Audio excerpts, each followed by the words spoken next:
A binciken da aka yi, kaso 90 mutane suna da bukatar a yi juyin mulki. Sannan kuma shugaban kasa ya yi alkawari kamar bai cika ba. Wayansu suke cewa, wayansu kuma suke cewa ya fara ya bari. So wayansu kuma suna ce su gaskiya so kawai a yi juyin mulki.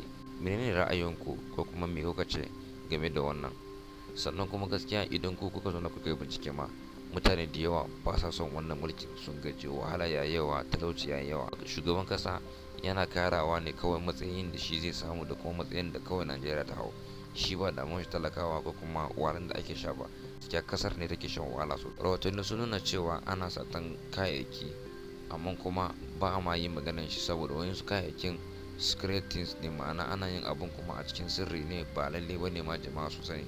Ko da ma ana yin shi a kasan saboda a taimaka al'umma, domin ana yin shi a sirri to kuma gashi kuma an bar ma 'yan iska ake cewa. So wannan kuma har yanzu ba fara ma magana akan shi kwata-kwata, kuma har yau ba a magana shi. Sannan sai ku gaya mana wani abubuwa na ke sacewa a Najeriya wanda ko tunanin al'umman kasan bai kawo ba, kuma sannan ba a damu ma da shi ba.